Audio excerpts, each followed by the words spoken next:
Alright, most of you guys are pretty smart, especially if you've already seen Miguel's side of the video. You know there was something weird going on with this game.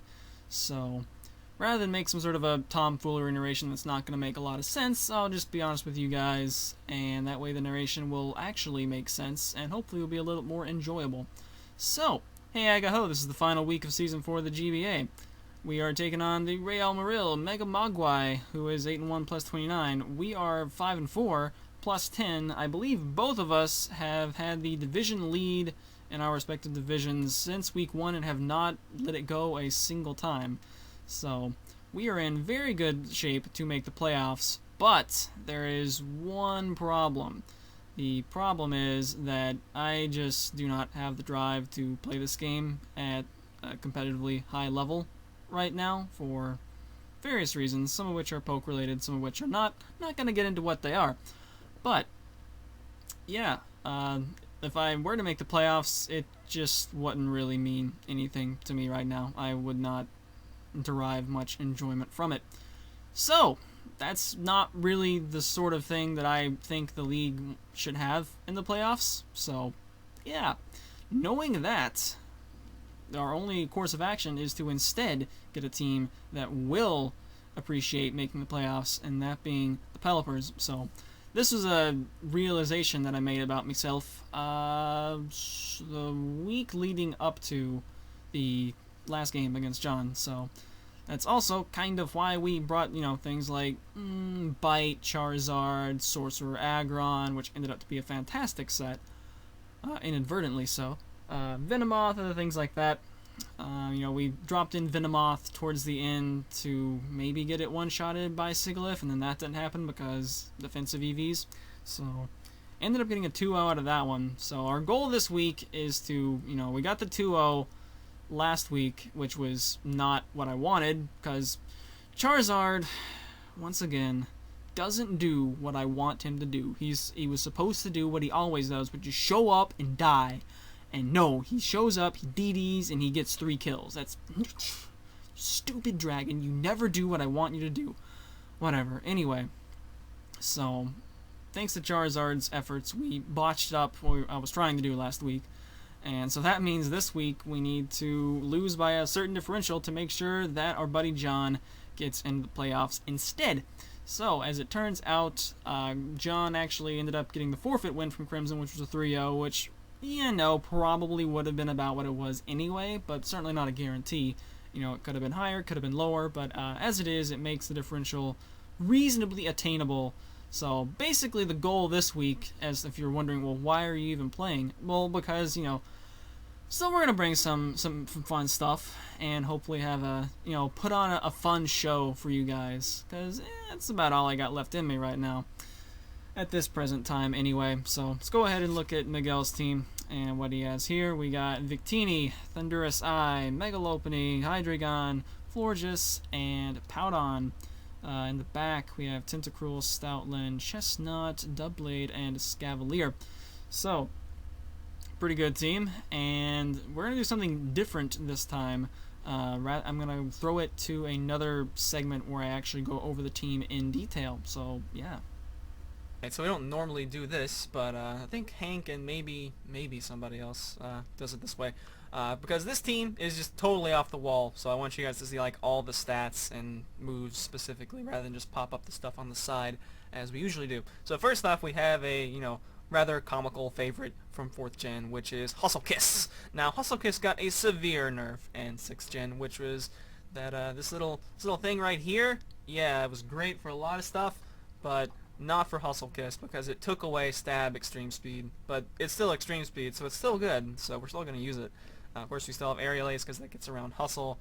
And the main reason I wanted to use this is because Drain Punch is freaking hilarious. It's a bird that has no visible fists, but it can use Drain Punch. It's kind of like Alakazam has no visible tail, but it can use Iron Tail because, pre-evolution has a tail, or in Togekiss's case, because Togetic has really tiny fists. Apparently those are strong enough to punch things. And then we have Chesnaught because Mado, the Hippowdon, does not care about physical attacks, but he does care about Chesnaught, since that's, got 120 base power super effective. We have Life Orb instead of Choice Band because I want to be locked into a move, and also so that Grasslock can actually deal damage. Worth noting that we have max attack, I believe. I think just max HP. Not a lot of super crazy EV spreads going on this week, as you might imagine. And despite being adamant, we still have more special attack than attack. So that's Hustle Kiss. Next up is the only, somewhat sane set that we're bringing this week, which is a Scarf Nidoking. And we have Scarf Head Smash, which is probably one of my more used Nidoking sets, actually, and from 4th gen. So I'm glad to bring that back. Kind of after the fact wanted to have a rivalry instead, because the only moves I knew I was going to bring, the only move I knew I was going to bring was Head Smash. And then I decided, you know what, I really like watching some of these Gen 1 speedruns. I'm going to bring Thrash on Nidoking, because Thrash is a major move that you use in Gen 1 speedruns, at least of Red. So, it doesn't last 3 to 4 turns like it does in Gen 1, but it does have 120 base power, so that's pretty cool. And maybe we'll get to use that, but we definitely want to try to use Head Smash. Like, that could actually pick up a KO on something. And then I think we just threw on Ice Punch and EQ at the end. The reason I decided not to try to go for Rivalry after getting this thing almost done is because Mega Lopunny, he always runs it female. Florges is a female-only species. Would give me a guaranteed stronger hit against Thundurus, which is always male. But, and most of his other stuff, he tends to run male. But, Sheer Force, I guess, is fine. Whatever. So that's Nidoking. He's max attack, max speed, I believe. Next up we have Blissey. Now, this Blissey, I've wanted to use Life Orb Blissey for a long time, although I kind of want to use it with Seismic Toss and pretend that you get the 1.3 times bonus, like 1.3 times your level damage with Seismic Toss. It doesn't work that way, of course, and yet you still get the Life Orb damage. You'll also notice that we have a terrible amount of HP for Life Orb, 330. I should have at least put in 20 more HP EVs, but for whatever reason, did not. So we'll have to see about doing that at some point later on. I also fouled up because I just grabbed the Bliss from the bin, and that was, oh, this one's modest, I'll just use this one rather than have to rebreed one. And I built the set around Natural Cure with Water Pulse and Thunder, 40% Confuse and 60% Paralysis, but didn't work out that way. So it was 20 minutes before the game, I was like, I'll just go Natural Cure. It's still a good ability anyway, so whatever. So that's Bliss. We have max special attack. I think, yeah, max defense, of course. Max defense, max special attack. Pretty obvious. Next up, we have Whimsicott. Now, Cooper, why do you have that cruel, hateful move there in the second slot, Swagger? Well, there's a couple of reasons for this.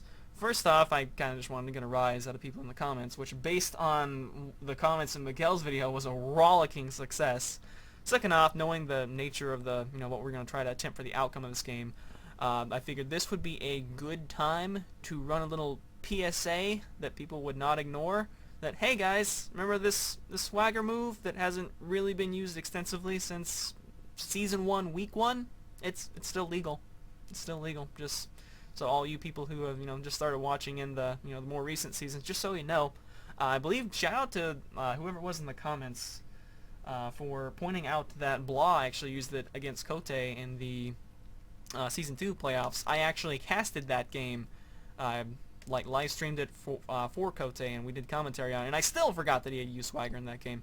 But anyway, we have Swagger Subseed, and then Hurricane to hit Chesnaught. Moonblast would also hit Chesnaught reasonably hard and actually not miss. But the theme of this team is a bunch of low accuracy moves and an ability that causes low accuracy. So we're gonna go with Hurricane. Next up we have, oh yeah, the partner to the more likely to activate partner to Bright Powder, the Quick Claw, Dusknoir coming in. We got Power Up Punch because I thought that would be funny, and then we have Earthquake, Fire Punch, and Ice Punch. And Dusknoir, I wish you learned Drain Punch, but you do not. Oh, also the EVs on the Whimsicott I think are max-ish speed, and then the rest split into defenses because Subseeder, so whatever. Dusknoir has max HP because, it's Dusknoir, and max attack, so, and adamant, so yeah, we're gonna try to get a Power-Up Punch, and then whoops, Dusknoir suddenly outsped something that he really should not have, so that's Dusknoir. Gonna see if we can get a 20% chance to go my way. It's Stone Edge odds, so. And finally, the last member of the team, the first one I added on, I think was Whimsicott. The final member of the team is Charizard, just to say we brought Charizard in every game. And this Charizard does not have Dragon Dance, which wouldn't have been a smart include anyway, because Prankster T-Wave from Thundurus. So instead, we still have Jolly, so we can outspeed non-scarfed Hydreigons and that sort of thing. We have Hone Claws. That's right, Hone Claws. Hone Claws is the move that increases attack and accuracy that does not see very much play, but we are using a couple of moves that work with it. We have Iron Tail, which, if you don't know, is actually the TM that Jasmine gives you, and it would actually be somewhat useful in this game because Florges, so there you go. Now we have Dragon Claw, which was supposed to be Dragon Rush, but then after I grabbed this guy from the bin, much like Blissey, and re-EV'd him slightly, I realized that Dragon Rush was a egg move, and I was like, I'm not rebreeding that. As sensible as it would be with the set, I'm not rebreeding that. But the main move here that I want to use is that first one, which is Inferno, which is a move that I would wager a good portion of people who play this game don't know what it does. You might be more familiar with Zap Cannon and Dynamic Punch because those have been around a little bit longer. But Inferno is that Gen 5 fire move with, is it 100 power? Might be 120. I think they bumped up one or the other at some point. But anyway, the point being is that it has 50% accuracy, which is apocalyptically bad. But if it hits, it's guaranteed burn. So we're also Jolly, so it's going to deal even less damage. And I think we're just max attack, max speed. That looks to be correct. It's not Mega Evolved in the Zardex, obviously, in the box. But yeah, so that's the team. I have to level up this guy to level 66. Is that the level he learns Inferno? I think it's level 62, but that would be pretty funny if it was level 66 that he learns Inferno for, reasons. But anyway, so that's the team. Hopefully it'll be, it'll give us some laughs in this game. So let's Alright, gotta get that 33 seconds time remaining back on the team preview though, so a little bit more of that. And also I'll go ahead and apologize in advance. I know you guys love the stat pop-ups and everything, but we're gonna not do those in this video just because I'm just not feeling it. So that's that. So here we go. We're going to lead off with Dusknoir because it's going to be, generally pretty resilient. I was kind of thinking maybe Mega Lopunny lead for fake out pressure, and ended up to be correct. So obviously Scrappy is going to, or if it was something else like Hydreigon, we'd go ahead and get item information, etc. Yeah, so obviously Scrappy's going to make fake out actually hit Dusknoir, but it's still going to take not too much damage because it is, after all, a Dusknoir. And we're just going to be content to click Power Up Punch. And, it's going to be super effective with this, or it's going to be, I don't know, hitting something that comes in, and then maybe Quick Lock and Activate. So he sees no leftovers, so I believe he assumes Assault Vest, which would be a very, especially considering my moveset, would be a very logical assumption. Unfortunately, this is not a game where logic applies whatsoever. So Power Up Punch when we get an attack raise. And here's a Hydreigon. Now, if I were playing normally, I'd probably just go straight into Bliss. I have no item information on this Hydreigon whatsoever. I'm thinking maybe Scarfed, potentially Life Orbed. I feel like it probably would not be Specs since that's too much stuff outspeeding, and I have multiple fairies. So I might go into Bliss, but he might U-turn or whatever. But regardless, I figure, hey, here's a good chance. 20% chance for Noir to just, outspeed this thing and pop off a nice +1 Ice Punch, which I believe would kill. So we're going to give it a try, and it doesn't work, and Noir goes down to Dark Pulse, which is perfectly fine. So, we see no Life Orb, so I'm going to assume for the moment that it's going to be choiced in some way, and I'm actually not quite sure if the damage, overkill makes the hit point bar go down faster. So, if it was Specs, if it would, get the bar down all the way at the end really quickly. But anyway, here's Beat. We're going to go for Drain Punch because that's super effective. And we do connect with Drain Punch despite Hustle's accuracy being bad. And actually does some pretty decent damage to that Thundurus considering that's resisted. Enough that I think 2 Extreme Speeds would probably KO. But I don't quite want to take a KO with Beat right now. And I think this is a pretty okay time to go into Nidoking, as I expect he would, probably expect a switch into Bliss would be logical. So maybe a Volt Switch or something like that, predicting that. Or we can just, but whatever. We're going into Nidoking to block Electric move, which, I didn't figure he would throw out an errant HP Ice when Electric is also super effective, and we ended up to be correct. So there's a T-Bolt. And we're just going to Scarf Head Smash. and see what happens. Now, I'd like to point out I didn't EV train any of these pokes in accuracy, but head smash is head smash, so it's just gonna hit. And there's, you know, thundurus dead. So there's our 5-0. The differential is such that I would prefer to keep it a 5-0 or an 0-5, as the case may be. An 0-4 is acceptable. That will tie us. You know, and then it might get pretty dicey after that. But here's Moto. So he sees him scarfed, and he sees him scarfed in the head smash. So I'm just going to have to switch out of this, and I figure EQ is quite possible. Other stuff is quite possible. We are going to thereby go into Togekiss, which he is seen as physical life orb. So, yeah. Now, we have Grassknot here. And I made sure that Chesnaught was not actually going to be a KO. We did max HP Togekiss instead of max special attack. Also wasn't sure if he would run specially defensive or physically defensive, but even if it's physically defensive, this Grassknot should not quite take it out, but man, it's going to make Moto scared. And he fires a Toxic back, but Hippo is not looking very happy right now. Especially since I believe, now that Noir is gone, I think I outspeed, which I believe Noir actually had some speed EVs to outspeed Hippo, like speed creep him just barely. I'm like, oh crap, he may well sack this thing off because it's not going to be outspeeding anything left. He's lost his Prankster T-Waver, so he's not going to be able to get stuff slow as easily. So let's go into Bliss such that he has an opportunity to do something, namely slack off preferably. So we bring in Bliss. And yes, he slacks off, so good. So Moto is back up to a usable range of hit points to where I can, you know, I can hit it again, which that's really all we want to do is, you know, hit a bunch of stuff and use some goofy moves. So right here we're going to go with Water Pulse, as he does withdraw, and goes into Victini. Oh, Konnichiwa is going to take a Water Pulse and it's going to get hit for almost 50% on that Pixie bulk, and Life Orb Blissy's coming through. But we're just going to let Bliss go ahead and go down right here.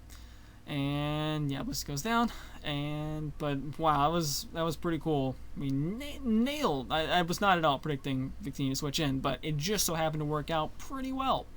So there you go. So I believe now we're gonna drop in. We could drop in a couple of guys. We could drop in Nidoking again, but now he knows I'm scarfed, and I would likely go head smash. Does he have any more floaters? I don't think he has any more floater guys. So I could also go EQ at this point since we took out the Thundy. That's not true, he's got Hydreigon. So yeah, so EQ is, you know, probably not a good idea. Scarf head smash, great, but he has Moto still. So we're gonna go into, seems like a good idea to go into Whimsicott. So the goal here is to give Victini, give Konnichiwa a free Swords Dance, have it not hit itself in confusion, and just, you know, sweep through a couple more things. You know, we got the 0-5 going on right now. So here we go. We're gonna click Swagger before we start trying to do, you know, substitute shenanigans and whatnot. And, you know, just give Victini the Swords Dance, and then, you know, hopefully Victini's gonna go to town, although V-Crate's gonna be lowering his speed every time, so eventually he's not gonna be able to, you know, sweep everything. So here's Swagger, and come on Victini, come on Victini, come on Victini, come on Victini, come on, come on! Ah, no, you've goofed up. And you have the -1 defense from the V-Crate as well. So I guess we'll do the logical play and put up a sub here. Snap out of confusion, Victini. Come on. No, what have you done? So Konnichiwa hits itself twice, and I'm like, well, that was not supposed to happen. At least hit one of the two and then snap out. Stupid Victini. So Victini has let Miguel down. Victini has let me down. And now we're on like, oh crap, oh crap, oh crap.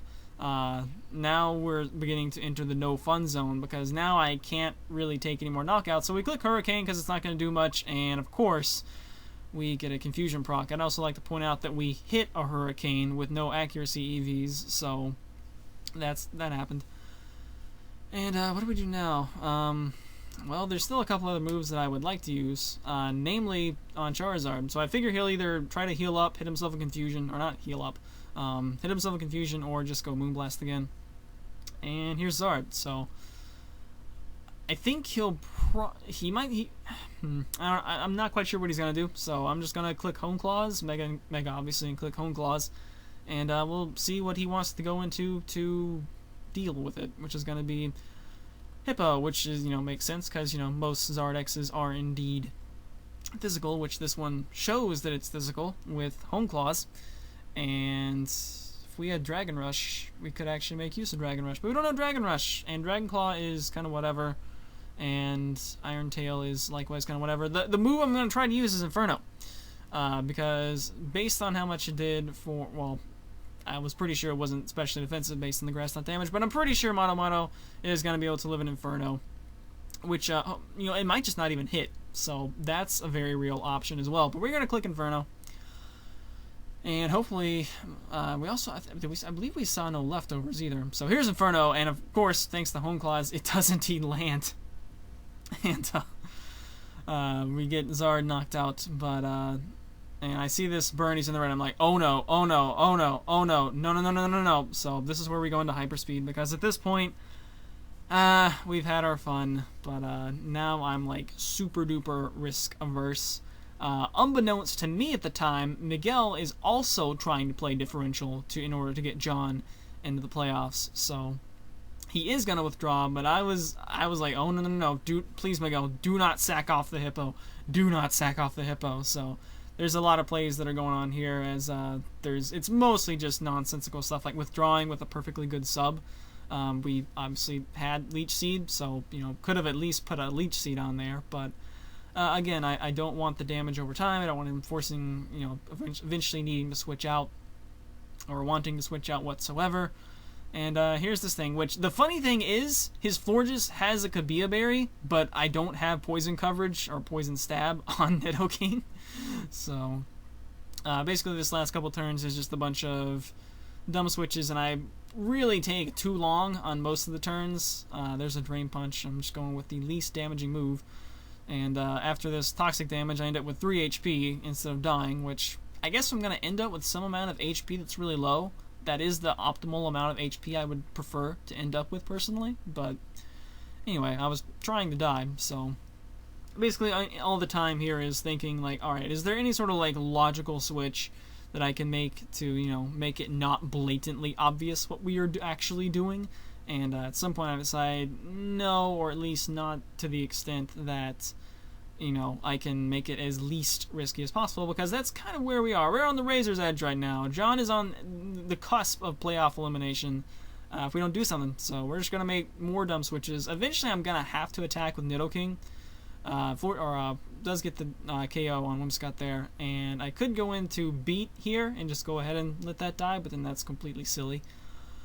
And so we're just kind of going to King and get more Stealth Rock damage. But because King resists Stealth Rock, because ground type, we are going to end up having to hit the thing at least once. So, right about now I'm taking way too long because I'm like stressing out over, man, the end game has not gone well. We got to have a couple of jollies, but unfortunately the fun in games have kind of come to an end, and it's just going to be dumb stuff here at the end of the game. So there you go. What move are we going to use? I would love to use Head Smash, but I'm just so afraid it's going to crit and KO it, and then that's going to be terrible. Thrash, damage variation might actually kill it. As you can see, we Ice Punch here. Almost did 50%. Like, Head Smash with damage variation might well have killed. And likewise, a crit definitely would have, and a crit Thrash might have as well. So, just going with the least threatening move in the form of Ice Punch, and that's gonna be it. So we do accomplish the mission though. Me and John both finish at +6 differential, and he gets in on tiebreak. So that's that. So that was season 4. Absolutely my favorite group of pokes I was able to draft and put together for a roster, despite the new restrictions and whatnot that we had going on for the draft this year. Everyone pretty much enjoyed the entire season. There was no amongst the GBA coaches or anything like that, so that was great to see. And yeah, just one of the better seasons, if not the best, that we've been able to put on. We got to do a lot of rollicking fun stuff this season. We got quite a few head smash uses. Never missed a single one. Despite not accuracy EV training anybody in this game, we even hit the head smash that was used in this game. So not as many head smash KOs as I would have liked, but it was alright, I suppose. We got to use everybody on the team at least once. Charizard was absolutely awful because I hate Charizard, so never drafting that again. And yeah, just a great time overall. It's kind of been like going to some restaurant, you know, putting aside that Cooper would only eat pizza for a moment. You know, you have your wonderful steak. You know, it's, you know, nice, perfect. You know, very filling, fantastic. And you've gone there with a friend, and they kind of fouled up his steak. It's a little, you know, overcooked, etc. And kind of eh. And then it turns out that you were like their millionth customer or whatever, you specifically. So you get a free dessert, but you're full, and your buddy was somewhat unsatisfied. So, John, we're sliding the dessert over to you. Hope you enjoy, and hope you GBA fans enjoy watching the playoffs. Later days.